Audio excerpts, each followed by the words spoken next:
안녕하세요. 말씀 묵상 이광재 목사입니다. 오늘 예수님께서 또 부자 청년과의 대화를 통해서 하나님이 원하시는 그 순종이라는 것이 무엇인가, 하나님 나라에 합당한 자의 삶은 무엇인가, 이 재물과의 관계에서 특별히 이 부분에 대해서 지금 바른 기준과 질서를 세워주시고 가르쳐 주시는 부분을 저희들이 보게 됩니다. 이 부분은 정말 중요합니다. 하나님과의 이런 바른 질서가 곧 저희들의 삶과 연결되는 것이고, 또 그것은 저희들이 어떻게 사는가에 또 깊은 관계가 있는 것이고, 하나님 기뻐하시는 삶과 연결되어 있습니다. 오늘 중요한 말씀을 통해서 또 하나님이 저희들에게 지금 하시고자 하신 뜻이 무엇인지를 깊이 듣고 묵상할 시간 갖도록 하겠습니다. 제가 기도하고 시작하겠습니다. 하나님 아버지 감사합니다. 오늘도 하나님께서 꼭 필요한 말씀을 저희들에게 허락해 주신 줄 믿습니다. 천지를 창조하시고 지금도 주관하신 하나님, 저희들을 말씀 가운데 인도하여 주시고 성령님 조명하여 주시옵소서. 감사드리며 예수님의 이름으로 기도드립니다. 아멘. 제가 마태복음 19장 16절에서 30절 말씀을 봉독해 드리도록 하겠습니다. 어떤 사람이 주께 와서 이르되 선생님이여 내가 무슨 선한 일을 하여야 영생을 얻으리까? 예수께서 이르시되 어찌하여 선한 일을 내게 묻느냐? 선한 이는 오직 한 분이시니라. 내가 생명에 들어가려면 계명들을 지키라. 이르되 어느 계명이오니까? 예수께서 이르시되 살인하지 말라, 간음하지 말라, 도둑질하지 말라, 거짓 증언하지 말라, 내 부모를 공경하라, 내 이웃을 내 자신과 같이 사랑하라 하신 것이니라. 그 청년이 이르되 이 모든 것을 내가 지켰사온데 아직도 무엇이 부족하니까? 예수께서 이르시되 내가 온전하고자 할진대 가서 내 소유를 팔아 가난한 자들에게 주라. 그리하면 하늘에서 보화가 내게 있으리라. 그리고 와서 나를 따르라 하시니, 그 청년이 재물이 많음으로 이 말씀을 듣고 근심하며 가니라. 예수께서 제자들에게 이르시되 내가 진실로 너에게 이르노니 부자는 천국에 들어가기가 어려우니라. 다시 너에게 말하노니 낙타가 바늘기로 들어가는 것이 부자가 하나님의 나라에 들어가는 것보다 쉬우니라 하시니, 제자들이 듣고 몹시 놀라 이르되 그렇다면 누가 구원을 얻을 수 있으리까? 예수께서 그들을 보시며 이르시되 사람으로는 할 수 없으나 하나님으로서는 다 하실 수 있느니라. 이에 베드로가 대답하여 이르되 보소서, 우리가 모든 것을 버리고 주를 따라싸운데 그런즉 우리가 무엇을 얻으리까? 예수께서 이르시되 내가 진실로 너희에게 이르노니 세상이 새롭게 되어 인자가 자기 영광의 보좌에 앉을 때에 나를 따르는 너희도 12 보좌에 앉아 이스라엘 12지파를 심판하리라. 또 내 이름을 위하여 집이나 형제나 자매나 부모나 자식이나 전토를 벌인 자마다 여러 배를 받고 또 영생을 상속하리라. 그러나 먼저 된 자로서 나중되고 나중된 자로서 먼저 될 자가 많으니라. 아멘. 오늘 참 많은 부분을 예수님께서 지금 이 재물에 관해서 가르쳐주고 계십니다. 먼저 선생님이요, 이 청년은 예수님을 하나님의 아들로서 믿는 것이 아니라 랍비 중에 한 사람으로 믿는 것이죠. 선생님이요, 내가 무슨 선한 일을 하여야 영생을 얻으리까? 선한 일을 하여야 영생, 지금 자신이 선한 일을 할 수 있는 자라고 지금 착각하고 있는 것이죠. 그래서 예수님께서 먼저 그걸 지적해 주십니다. 선한 일을 내게 묻느냐? 선한 이는 오직 한 분이시니라. 선한 인, 이 세상에서 이 모든 천지 만물 중에서 선하신 분은 오직 하나님 한 분밖에 없다는 것이죠. 우리 인간은 모두 다 죄인입니다. 죄인이 무슨 선한 일을 할 수 있겠습니까? 예수님께서 그 부분을 딱 지적해 주시면서 내가 생명에 들어가려면 계명들을 지키라. 계명들을 온전히, 율법을 온전히 다 지키면 영생을 얻을 수 있다라고 말씀하시는 것이죠. 맞습니다. 하나님께서 저희들에게 주실 때 그 율법을 온전히 다 지켰을 때 저희들이 하나님의 자녀로서 영생의 소망을 가질 수 있다라는 길을 열어주신 것이죠. 그러나 중요한 것은 저희가 선하지도 못한데 어떻게 그 계명을 다 지킬 수 있겠습니까? 그러자 이 청년이 물어봅니다. 어떤 계명을 말씀하시는 것입니까? 그래서 예수님께서는 10계명을 말씀하시죠.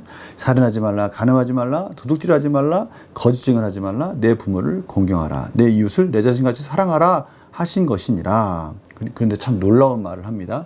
이 청년이 이 모든 것을 내가 지켰사온데 아직도 무엇이 부족하니까? 지금 첫 질문부터 그는 틀렸지 않습니까? 선한 일을, 어떤 선한 일을, 자기가 선한 일을 할 수 있는 능력도 없음에도 불구하고 선한 일을 할 수 있다는 가능성, 이 시작부터가 잘못된 겁니다. 또 자기 자신이 이 율법을 다 온전히 다 지켰다고 합니다. 그러니까 예수님께서 온전히 다 지켰다고 그럼 내가 한번 질문해 볼 테니까 너가 정말 온전히 다 지켰는지 한번 생각해 볼래? 라고 질문 하나 던집니다. 그 질문이 무엇입니까? 내가 온전하다고 할진데 가서 내 소유를 팔아 가난한 자들에게 주라. 그리하면 하늘에서 보화가 내게 있으리라. 그리고 와서 나를 따르라. 그래? 그렇다면 네가 가지고 있는 그 재물, 네가 가지고 있는 그 내 소유를 팔아서 가난한 자를 한번 도와주고 와라. 이렇게 말하는 것이죠.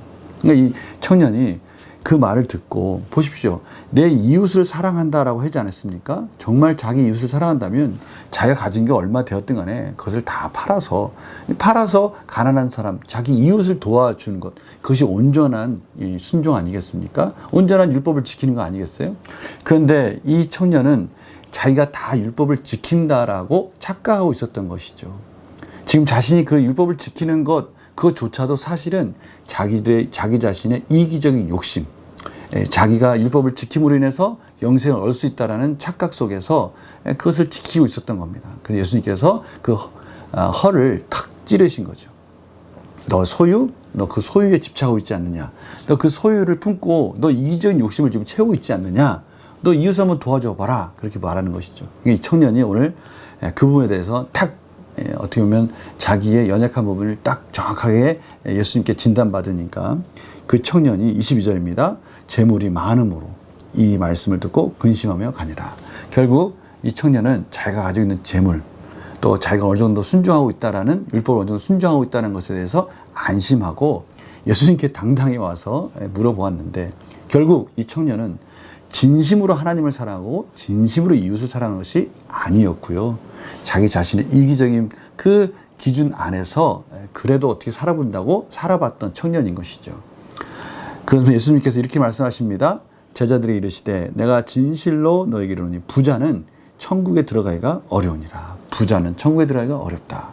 당시의 유대인적 사고, 유대인적 문화 속에 부자는요, 그냥 부자가 아니라 하나님이 복을 주신 자다라는 그런 인식이 있었습니다. 또 그렇게 다 이해하고 있었어요. 그러니까 단순히 부자 그러면 물질적인 것뿐만이 아니라 하나님께서 허락해 주신 축복을 받은 자구나라고 생각하고 있었는데, 그렇게 따지면 이 부자들은 당연히 하나님 나라에 들어가는 게 맞지 않습니까? 그런데 이 부자가 천국에 들어가는 것이 얼마나 어려운지, 낙타가 바늘기로 들어가는 것 같이 부자가 하나님 나라에 들어가는 것이 어렵다라고 그렇게 말을 하는 거예요. 차라리 그게 더 쉽다는 거예요. 낙타가 바늘기. 당시에 팔레스타인에서 가장 큰 짐승, 가축은 낙타였습니다. 낙타. 가장 큰 가축 중에 가축이 낙타인데, 그 낙타가 그 작다고 생각하고 있는 바늘기로 들어간다는 건 불가능하다는 것이죠. 그러자 오늘 25절에 보니까요, 제자들이 그 말씀을 듣고 몹시 놀랍니다. 왜냐하면 왜 그렇습니까? 부자들은 그래도 축복받는다고 하는 사람이 있는데 그 사람들이 이렇게 들어가기 어려우면 누가 구원을 얻을 수 있습니까 도대체? 그렇게 궁금해서 물어보는 것이죠. 예수님께서 이렇게 말씀하십니다. 사람으로는 할 수 없으되 하나님으로서는 다 하실 수 있느니라. 하나님이 주시는 은혜이다. 인간의 공로나 인간의 노력으로 하나님 나라에 들어갈 수 없다. 첫 시작부터가 질문이 잘못됐다고 제가 말씀드리지 않았습니까? 우리가 무슨 선한 일을 할 수가 있고 우리가 어떻게 선한 자들이 될 수가 있겠습니까? 우리가 어떠한 순종을 한들, 어떠한 율법을 얼마나 잘 지킨들 하나님의 뜻과 기준에 충만하게 충족시킬 수 있는 그러한 일들을, 그러한 공로를 저희들이 할 수 있어서 구원을 얻을 수 있겠습니까? 전적인 하나님의 주권 가운데 있는 하나님의 은혜 가운데 저희들은 구원을 받을 수 있다는 것을 예수님께서 다시 한번 가르쳐 주시는 것이죠. 그러자 이 베드로가 참 재미있는 또 그 질문합니다. 주님, 그러면 우리가 모든 것을 버리고 저희들이 모든 재물을 다 헌신하고 정말 하나님께 맡기고 우리가 이렇게 주님을 따르는데 그럼 우리가 무엇을 얻으리까? 이 질문 잘 봐야 됩니다. 우리가 무엇을 얻으리까? 지금 이 질문을 하는 베드로나 사실 아까 그 부자 청년이나 똑같은 공로주의에 있다는 걸 알 수 있어요. 지금 베드로는 예수님은 하나님 나라, 영생의 소망에 대해서 말씀하고 있는데 지금 베드로는 또 무엇을 말하냐면 그러면 우리 다 버리고 왔는데 그럼 우리는 이 땅에서 어떤 또 보상을 받을 수 있습니까? 라고 또 그런 영적인 관점이 아니라 계속해서 자기 자신들의 공로에 따른 어떤 보상, 이 땅에서 누릴 수 있는 것들에 대해서도 물어보는 겁니다. 그때 예수님께서는 그들의 질문과는 다르게 영생의 소망, 하나님 나라의 자녀로서의 권세, 이 부분을 축복으로 받는다는 것이죠. 따라서 하나님의 나라를 위해서 우리가 모든 것을 드렸을 때 이 땅 내세에서뿐만 아니라 영생의 소망을 받을 수 있다. 하나님 나라, 하나님의 주권 가운데 우선순위가 되었을 때 우리의 모든 것을, 우리의 모든 가진 것들을 청지기적 사명을 가지고 하나님 나라를 위해서 사용되어지고 그것을 위해서 최선을 향해서 달려갈 때 이 땅에서뿐만 아니라 영생의 소망을 받을 수 있다라고 지금 예수님께서 바로 그 질서를 지금 제자들의 이 재물관에 대한 질서를 세워주고 있습니다. 우선순위가 바로 세워졌을 때 이 땅에서뿐만 아니라 하나님 자녀로서 영생의 소망을 갈 수 있다라고 말씀드리는 것이죠. 그러면서 이렇게 말씀하십니다. 맨 마지막 절에 그러나 먼저 된 자로서 나중되고 나중된 자로서 먼저 될 자가 많으니라. 이 세상 기준과 다르게 하나님 나라에 가면 우리들이 깜짝 놀랄 만큼 그 우선순위가 바뀔 수도 있다. 저희들 생각할 때는 이 땅에서 많은 재물을 드린 어떻게 보면 부자가 또 하나님 나라에 가서도 복을 많이 받을 것이다. 또 인정받을 것이다. 이렇게 생각할지 모르겠지만 사실은요.